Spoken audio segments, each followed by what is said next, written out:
Hey folks, welcome, welcome, welcome. It's Dr. Evans here with a strategy short. These are just brief videos that review and comment on our never-ending search for the best of the best instructional strategies.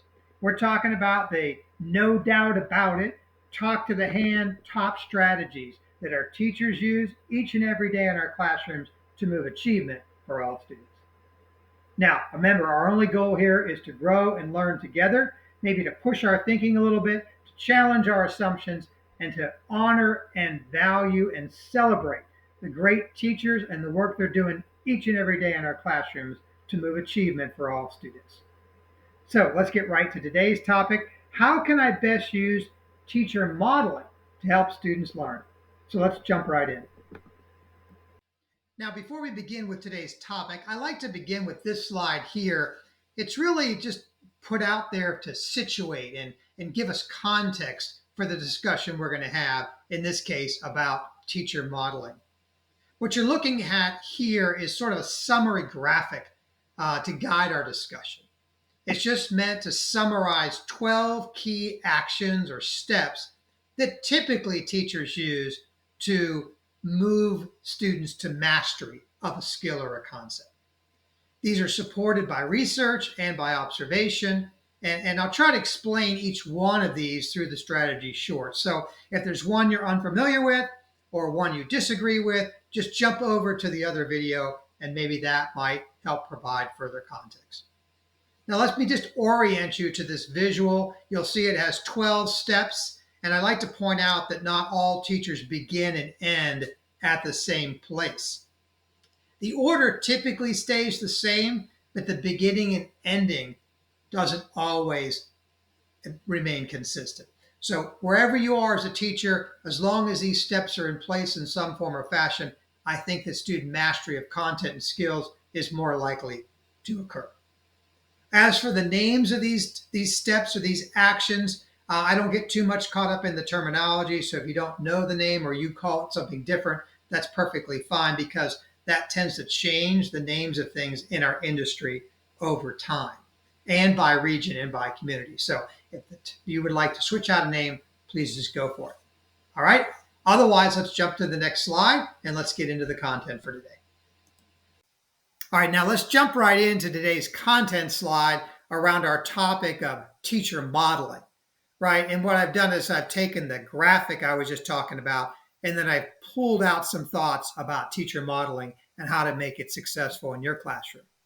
So 3 considerations today. One is that when you model something, really I would ask you to think about modeling perfection, right? What does it look like to really do the thing you're teaching students to do the thing perfectly with mastery? There's no real point in modeling something that's less than really, really perfect. So we know that ultimately when students go to practice the thing, we want them to practice it perfectly. We'll talk about that later when we get into guided and independent practice, but we want to model something that is the way it is to be done correctly. The second thing is we want to have powerful visuals, right? Or exemplars or models of what it is to do the thing perfectly or do the thing to mastery. So I mentioned here about examples and non-examples of this is sort of good and this is really, really, really what we're after. That's very helpful to students. And the third thing is just this idea of you thinking aloud. I really have been in many, many classrooms where I say, please take an extra second, teacher, and model your thinking. In our effort to turn things over to students, to the kids, to increase engagement and hands-on learning, sometimes we skip the very important part of the students getting a glimpse into our thinking. So think aloud helps with students to develop their own ability to think about how it is that they're going to get their skill sets to grade level, which we call metacognition, monitoring my own thinking as a student and where I might be making a mistake.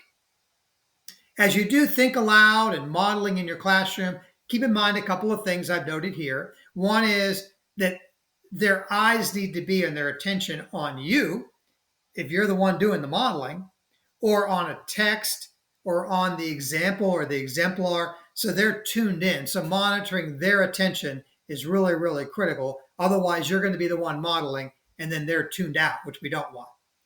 And the other thing is, don't lose sight of the opportunity to repair their thinking, right? If you're doing a check for understanding, they've heard what you've said, they've watched you model, and they don't quite get it. They repeat back to you something that's not quite what you want. Really take a moment right there and repair their misconceptions in the moment. And that's really going to help them not to cement misunderstandings, which certainly we do want. And it reinforces understanding and comprehension, which we certainly do want. So those are some things I think about to be able to answer the question, how do we successfully use teacher modeling to impact learning? Now let's jump to the next slide where I'll summarize for you some ponderings that you might take back to your school. So a couple things to ponder when you get back to your school, when you have time to reflect, or maybe when you're talking to a colleague. One is, how often should I model my thinking as a teacher? Now, again, no right answer to that, but I think daily. I really think it's a key strategy for helping students to learn. So two types of ways to think about it. One way might be planned modeling, like I planned it in my lesson, which is perfectly fine and certainly important.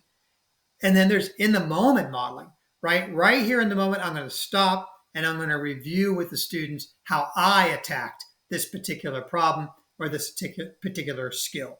And that will really help students repair their own misunderstandings in the moment.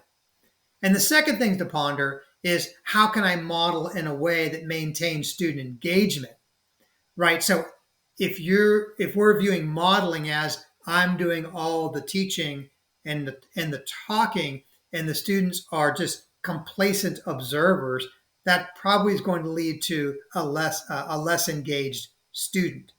So what we want really is you modeling something and the students doing it along with you or right after you. Or I do it and then they have a chance to talk about what they just saw me do in a turn and talk or some sort of collaborative group activity. So there's lots of ways to maintain really strong student engagement and have teacher modeling be part of your best practice. Now, in these strategy shorts, I like to give a kind of final summary comment on best practice in our industry. That might push your thinking. You might agree, you might disagree, and that's perfectly fine. But I'll offer you this piece of advice regarding teacher modeling. The trademark of every great lesson is the unique relationship between the teacher and the student, beginning with a trust between the two, that the teacher knows what is right and true, that they can show me what it looks like, and they will not give up on me until I've mastered it. I ask you to give that all some consideration as you think about the important role that teacher modeling plays in our classrooms. And finally, a quote to leave you with today: adults, never forget, are not smarter than children. We just have more experience in being wrong.